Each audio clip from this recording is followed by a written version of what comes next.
શું તમને ખબર છે કે ભગવાન વિષ્ણુએ શુક્રાચાર્યની માતાનો વધ કર્યો હતો અને એ ઘટનાને કારણે ભગવાન વિષ્ણુને વારંવાર માનવ જન્મ લેવાનો શાપ મળ્યો હતો? આ કથા છે ધર્મ, કર્તવ્ય અને એક ઋષિના ક્રોધની. નમસ્કાર મિત્રો, શાસ્ત્રી દર્શન પંડ્યા ચેનલમાં આપ સૌનું હાર્દિક સ્વાગત છે. દેવો અને દૈત્યોના યુદ્ધનો સમય હતો. દૈત્ય સતત દેવોથી પરાજય થઈ રહ્યા હતા. દૈત્યોના ગુરુ શુક્રાચાર્ય એક મહાન તપસ્વી ઋષિ હતા.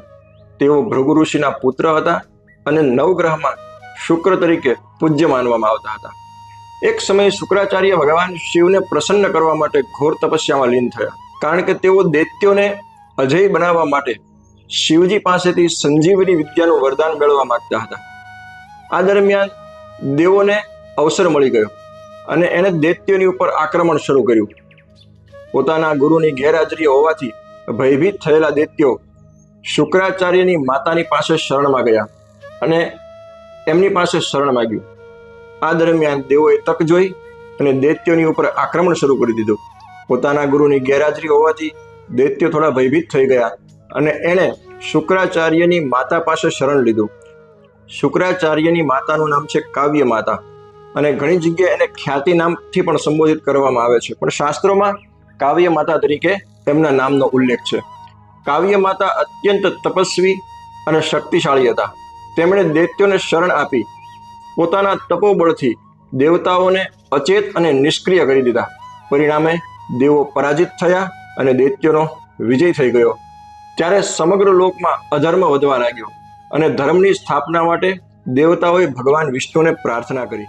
દેવતાઓની પ્રાર્થનાથી ભગવાન વિષ્ણુએ પોતાના સુદર્શન ચક્રનો ઉપયોગ કર્યો અને કાવ્ય માતાનો વધ કર્યો, જેથી દેવો ફરી શક્તિ મેળવી શકે અને ધર્મની સ્થાપના થઈ શકે.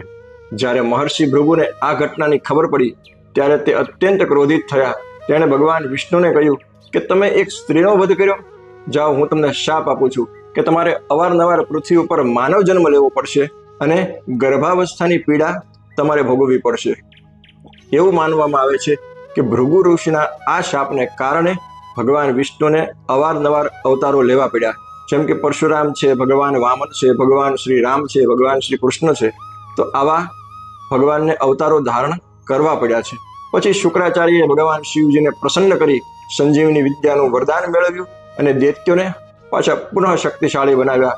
આથી તેઓ દૈત્યોના ગુરુ શુક્રાચાર્ય તરીકે પ્રસિદ્ધિ પામ્યા. આ કથા આપણને શીખવે છે કે ધર્મની સ્થાપના માટે દેવતાઓ પણ કઠોર નિર્ણયો લેતા હોય છે અને ઋષિઓનો ક્રોધ પણ દેવોને શાપ આપવા માટે શક્તિ ધરાવતો હોય છે.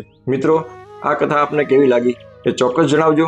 વિડીયોને લાઈક કરજો, શેર કરજો, ચેનલને સબસ્ક્રાઈબ કરજો. રાધે રાધે.